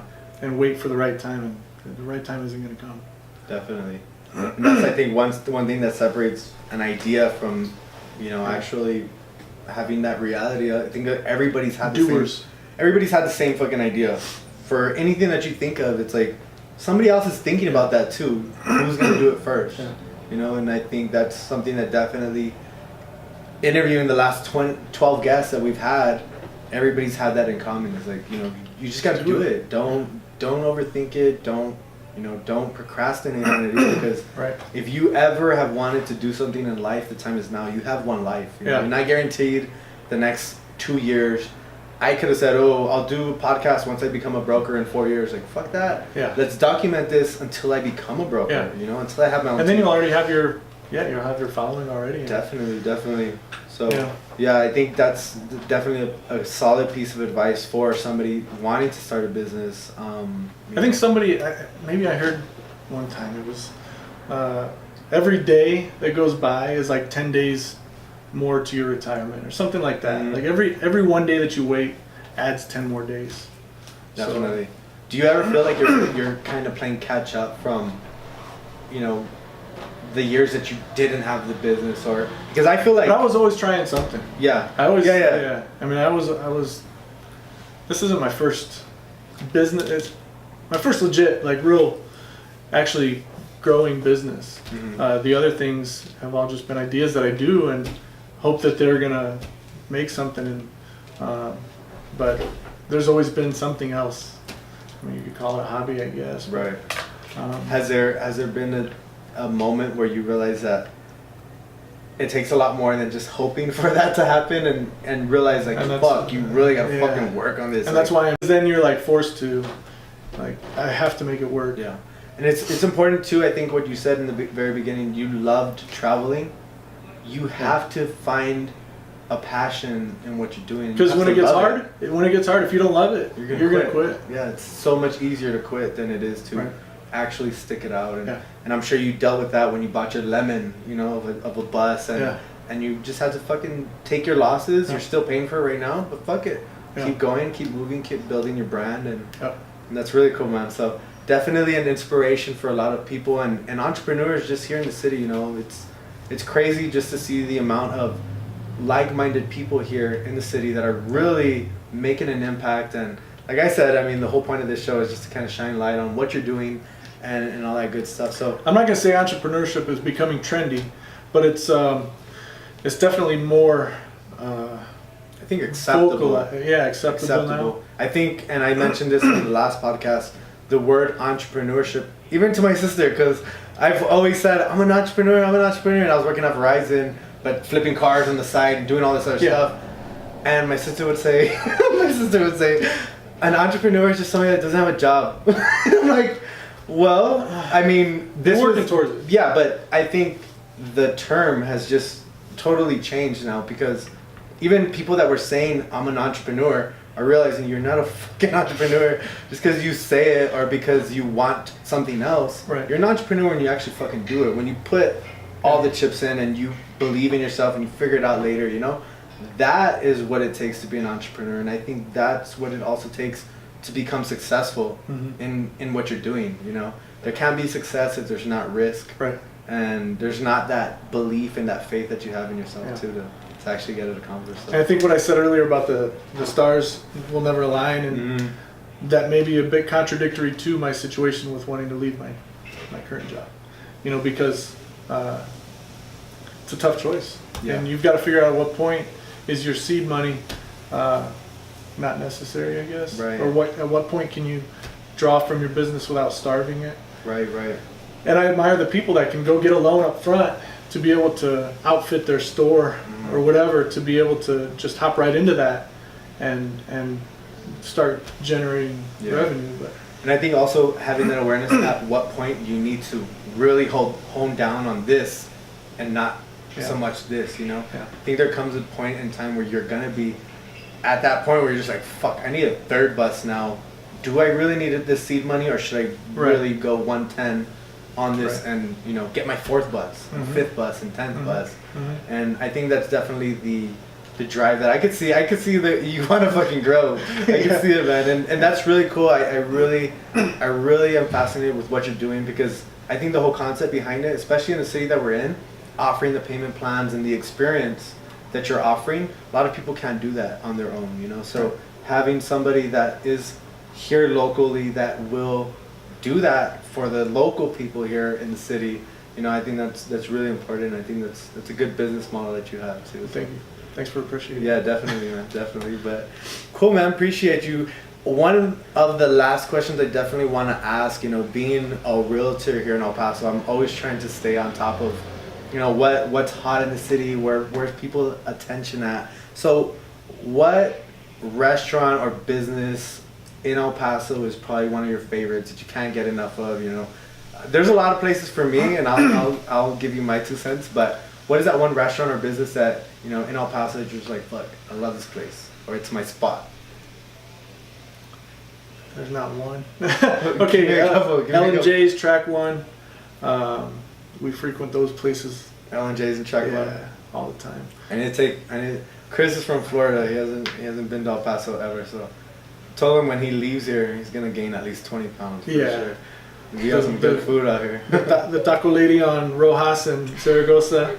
Wait, is it right there behind the Sonic, behind the? Okay, I know exactly. It's been there for years. It's a little building, right? A little. We've tried it, it's good. Yeah. That place is bomb. When I didn't care about animals. I'm just kidding. By the way, they have this avocado one. No, dude, the tacos there are really good. You know what's funny is, and I'm just gonna say the story because we have a Floridian here. For you too, bro. When you go back to Florida, if you want some good tacos, Mexican ones. Where I used to live by Marlin Stadium, what is that street? Northwest. Do you know what street it is? Northwest 16th. I don't know. It's by downtown. Well, there's not a lot of Mexican food outside of El Paso. Even San Antonio, it's like horrible Mexican food. You know that. But going out to Florida, I like gave up on searching for Mexican food because I was like, I'm not gonna. We're too far away from Texas to look for Mexican food. You know. There's this one little taco truck that would park every Friday next to Marlin Stadium. Oh my God, I felt like I was in El Paso, and I would go there like sometimes 3 times a week, just to go get 2 orders of tacos. Yeah. And I was full with one, but I was like, fucking like, I need to take advantage of this like feeling of home, you know. So, 16 Northwest 16. It's by some shell right next to Marlin Stadium. But bro, those tacos, they were amazing. But yeah, this is back in the taco days. I haven't had tacos in a minute, so.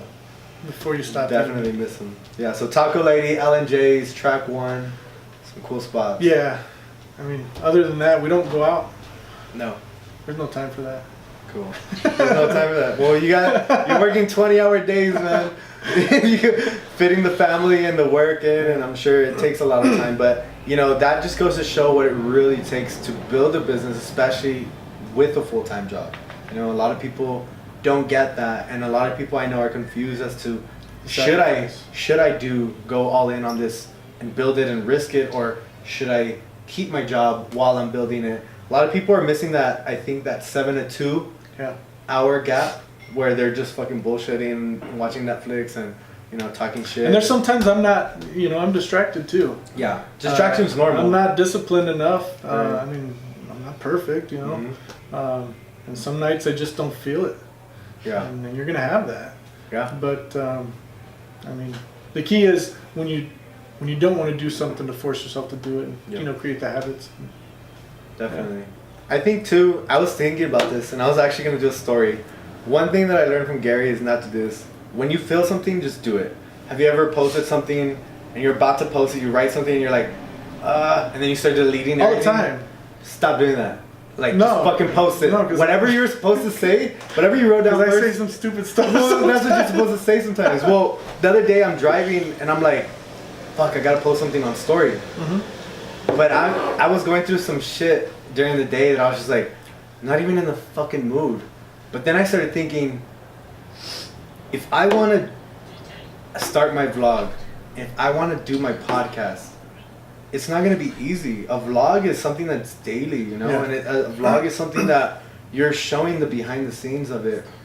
So You gotta be real. Yeah, And so not I- everything is a highlight. Yeah, so I realized, like, fuck it, you know, just do the fucking video. Even if your energy seems off, you know, it fucking happens. Like, not every day I'm gonna be like, hey guys, Yeah. it's fucking Manny Carrera, your real estate resource. Right. There's days when I'm like, hey guys, it's Manny Carrera, your real estate resource, because I just went through some shit right now. I feel like crap. Or some life shit just happened last night and Yeah. I'm not fucking in the mood. Yeah. But I know the bigger picture behind And it. people want to know that you're real. Yeah, definitely. And I think that's super important, especially putting yourself out there Yeah. in social media right now. Is people want to see that authenticity, Yeah. and For sure. it's really hard for some people to provide it. Sometimes I don't want to show it, but I'm like, Yeah. you know, sometimes I will, and I really want to be more transparent. So hopefully with you guys, I'm gonna be more transparent. Even on these podcasts, I want to talk about some shit sometimes that I've held myself back from talking about. You know. Yeah. For the most part, you're a really positive dude, though. So. Yeah, appreciate it. Try to.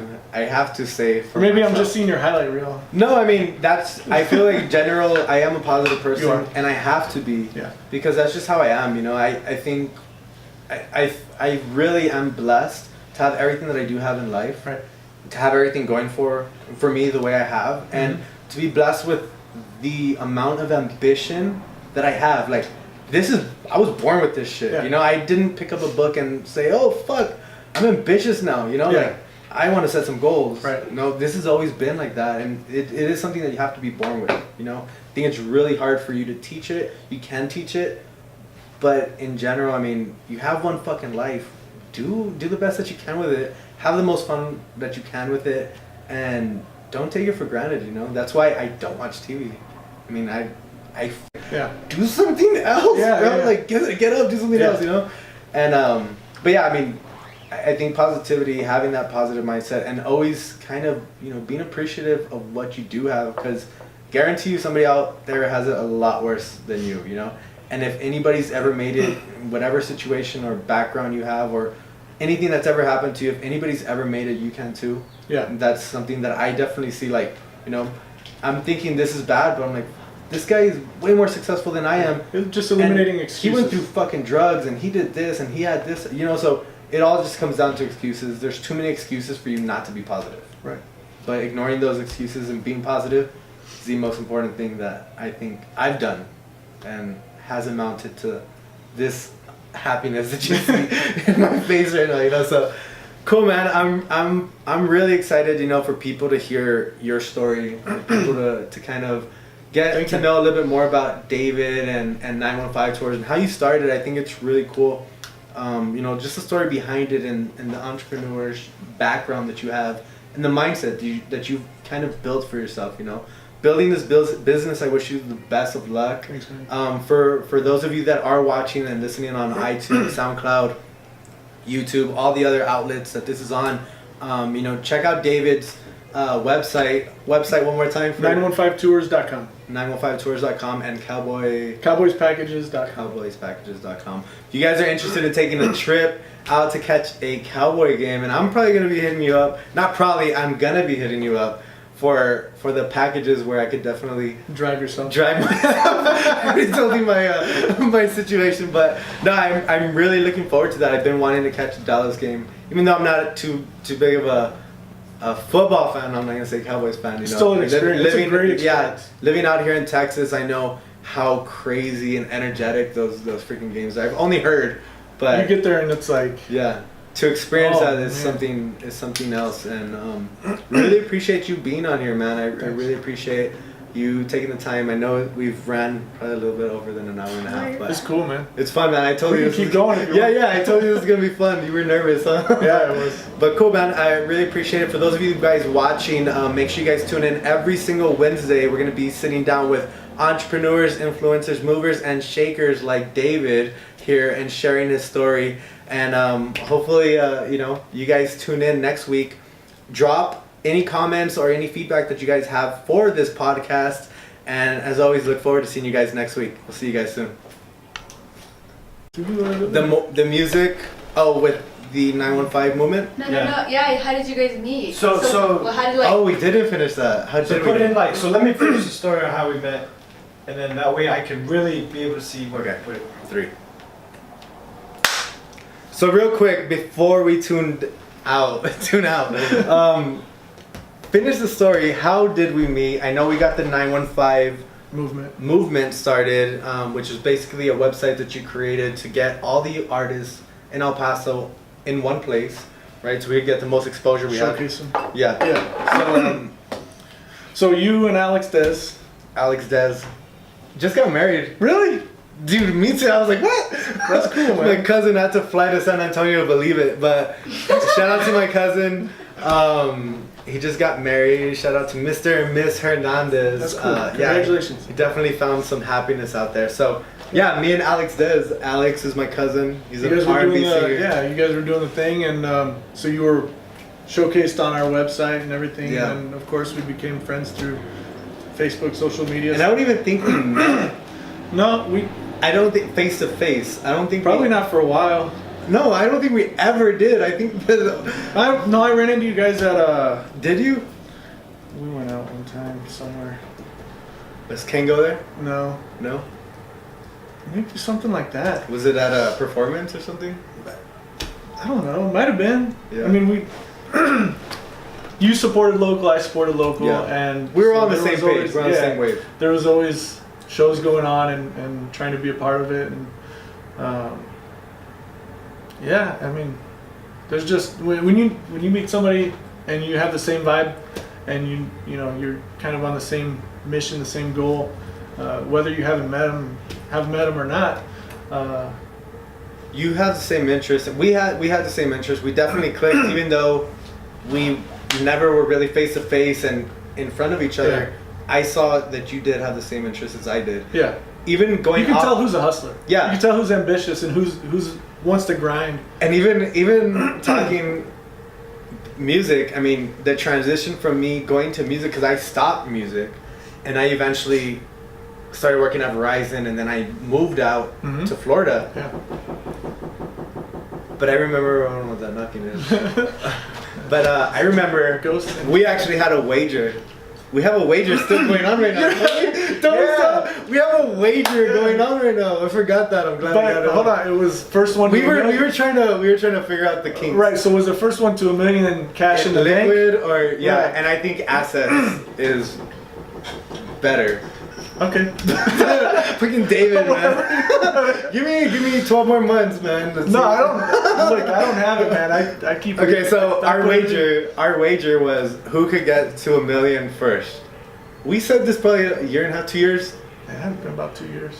2 years ago, we just messaged each other. And let's see. You It was said on a it. post or something. Yeah, he just inboxed me. Let's see who get to $1 million first, and I was like, down. Deal. Let's do it. Yeah. And he was like, assets or liquid? I'm like, fucking liquid. And he was like, well, liquid's gonna be a little harder. And I'm like, you're fucking right. Assets, fucking assets.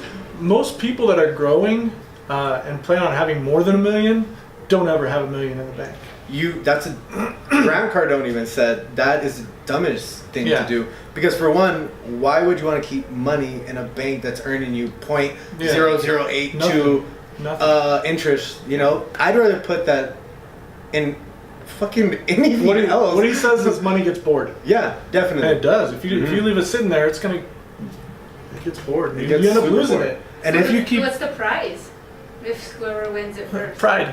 I don't know. No bragging around. Pride is. We're gonna call back on the podcast and we're gonna say who won. We're gonna have the statements and everything. Look. No, there was no prize. I think, and that's what I like. Pride is the prize. I think that's the coolest thing, is that the mentality, having that mentality that you want to get to $1 million, I want to get to $1 million. You know. And I think, Sosa's want to get to $1 million. I know Chris wants to get to $1 million. Everybody sets, and I think that's one of the big mistakes too that I've learned, is that everybody sets the starting line at $1 million. Yeah. Oh, I want to get $1 million and I'm fucking set. Yeah. First of all, $1 million ain't shit. Yeah. Grant Cardone said himself, if you have $25,000, $30,000, $50,000 in the bank right now, you're already broke. You're one cancer accident away from losing everything. Yeah. And if you cannot pay or help get your loved one through the cancer treatments, and I'm only saying cancer because that's one of the biggest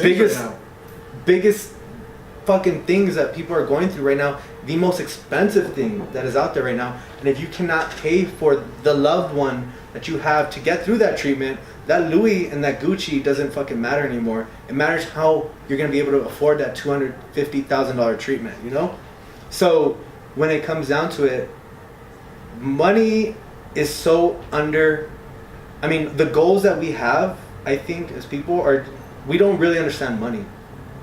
I left that training fucking shit. Yeah, that's what the fuck? But it's true. Like, you think the money that you think you need way more than that. You're miscalculating how much money you actually need, because every single day what's happening to that dollar, it's depreciating.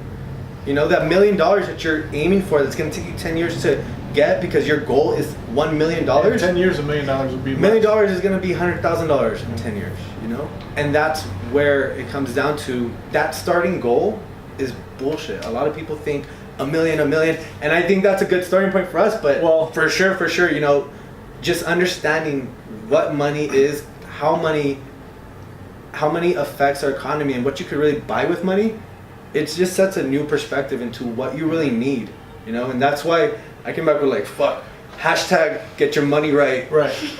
And I've been posting that for the last week and a half, but it's I'm fucking living that now. Yeah. I came back holy shit, if I do want a family in the future, what it takes, and I want some kids, I need to set this shit up now, because I don't want my kids to come in to a point where I'm gonna be in fucking beast mode and not be able to be with them, Yeah. And that's why I think life and work balance is super important, but at the same time, I'm in a position where I have that time advantage, and now it's fucking focus. Yeah. Get my money right, because that 100,000 in the bank ain't shit. Yeah. I'm one accident away. So losing that. A little bit away from the money, you've got some freedom with your time. Definitely. And that's huge. Okay, so the $1 million might not matter. You beat me to success. Right.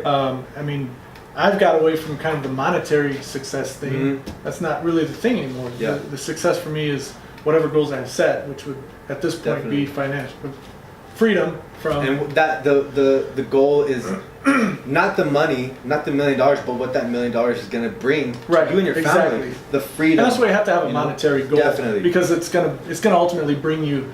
You have to have money in life. Yeah.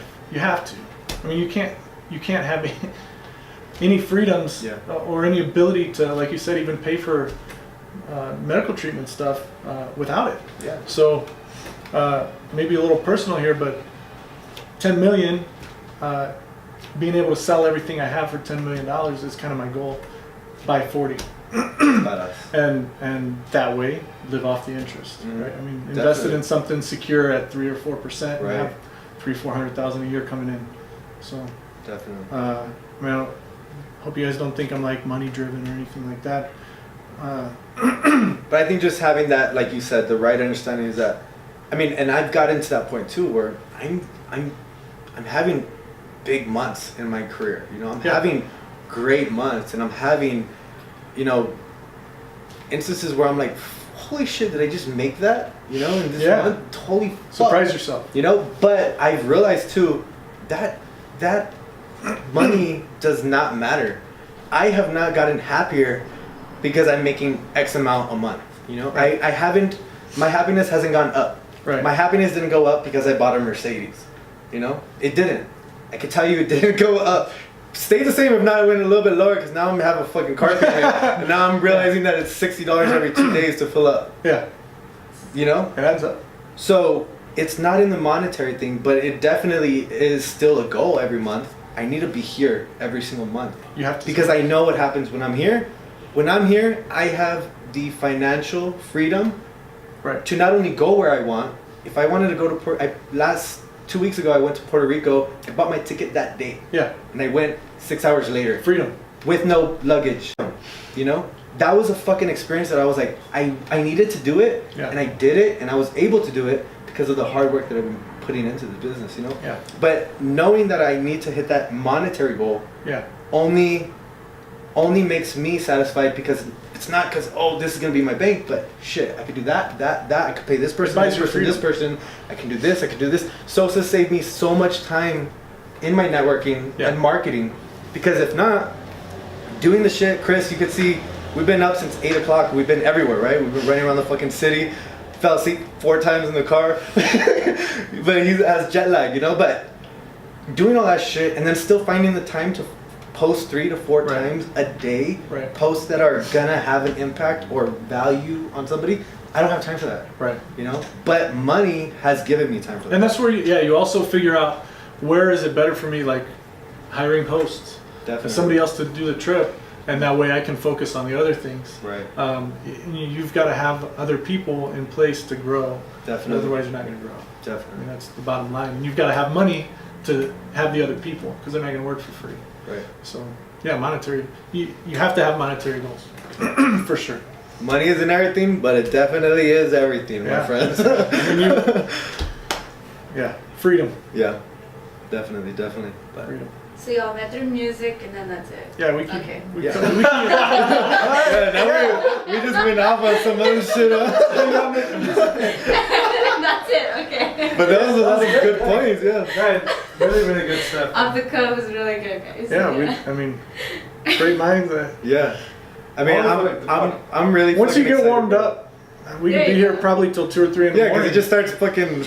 Like I'm getting like hot now. I'm like, Yeah. fuck, I'm getting excited. You know, fucking talking about this shit. About to buy a ticket to go see Grant Cardone. I Dude. know, yeah. Oh, if you're down, if you're really down, I need to, but not just me. Like I want to take other people, and that's the thing is, take I don't- your. You know who you should take Your for sure. wife. Your wife. yeah, Yeah. Because when I went to this last one, there was so many people in the room making over $5 million a year that had their wife right next to them. yeah.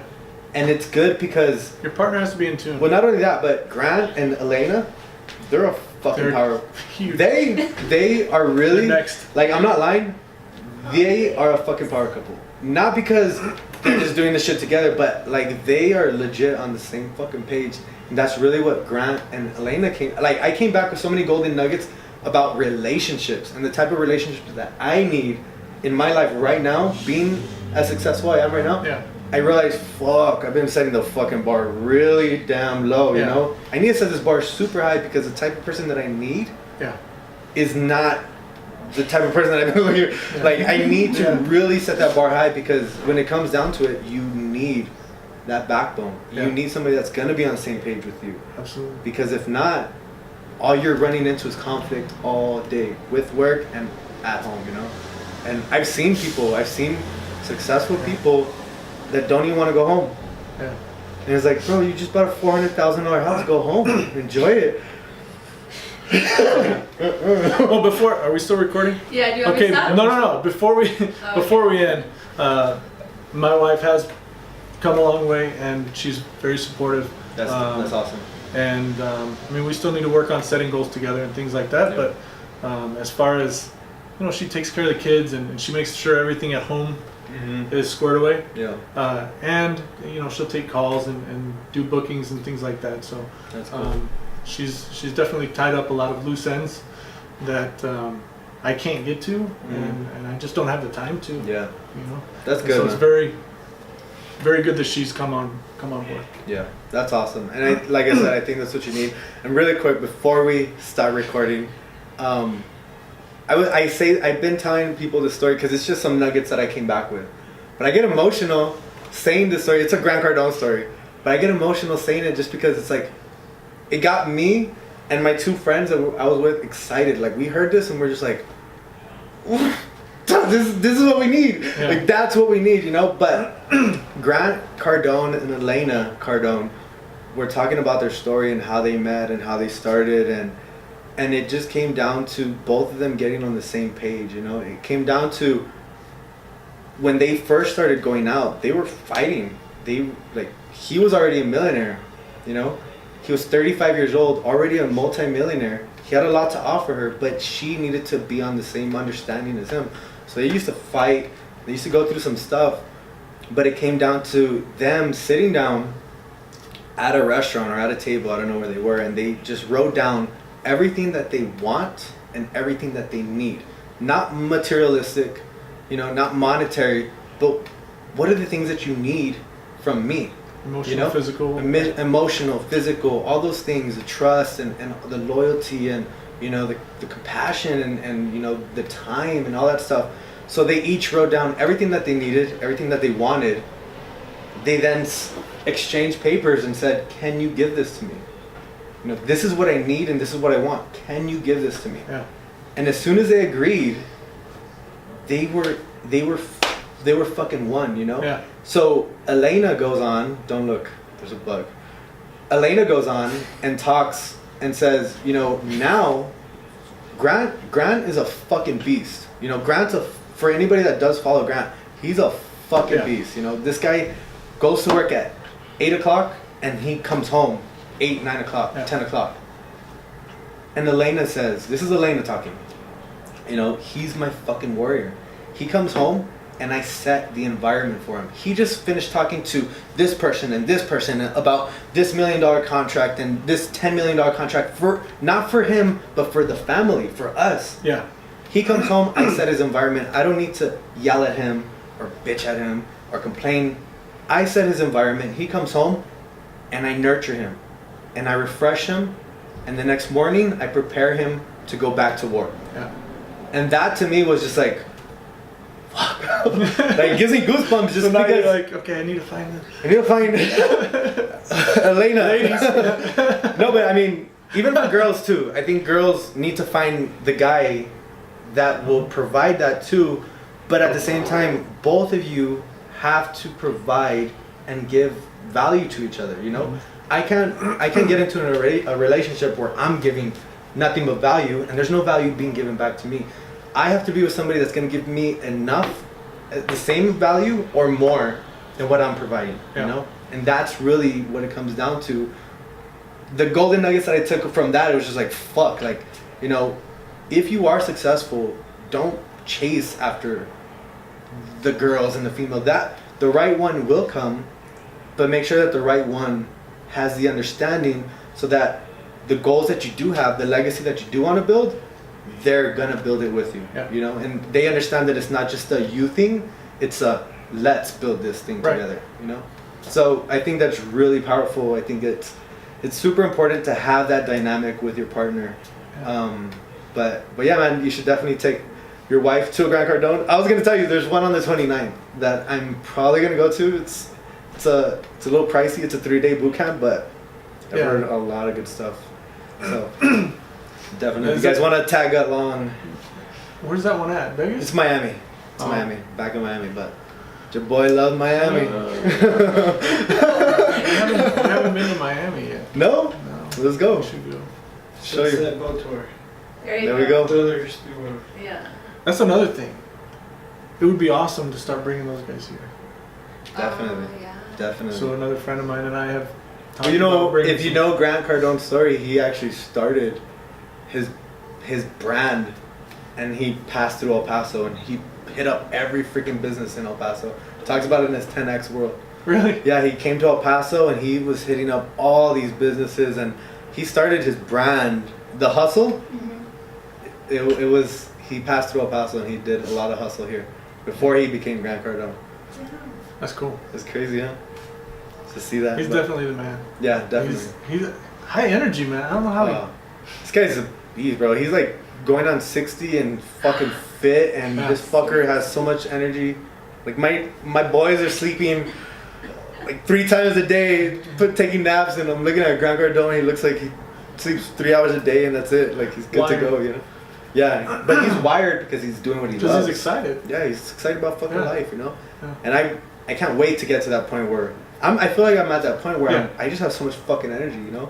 Because you're doing what you love. I am doing You're excited. what I love, but I'm just I'm excited. I can't wait for the next 5-10 years, man. I'm fucking pumped. You know, I'm really What are excited. you, 27, 28? 28 going to 29 this year. Yeah. Big things. Big Yeah, things. ahead. definitely. Yeah, so still getting there, but So we'll hire you to come on stage and do your. yeah, one day definitely, you know. Hopefully get this podcast where it needs to be, the vlog where it needs to be, my It's gonna name, happen. my brand, you know. So that's a daily thing, man, and that's why I On say episode 13, how many did Gary V have? He was 100 Maybe 100 views or 100 people watching. I mean, yeah. at the beginning. Yeah, he talks about And it. that's it. It didn't pop off till a couple of years. Yeah.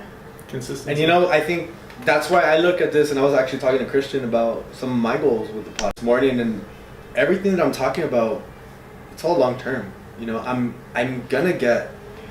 we're gonna be getting whiskey sponsors. We're gonna be getting whiskey companies to send us their bottles and feature them and let me And try money. them every week. Yeah, and we're gonna get monetized for Yeah. this. And Topo Chico, you guys are gonna sponsor us because I love Topo Chico, you know, and it's all gonna happen. But I know, you know, my expectation is set right because I know it's not gonna happen in 15th episode or 20th episode. You know, it's gonna take 100 episodes. And you 200 understand episodes. speaking it into existence. I mean, Exactly. you've always got to Definitely. be.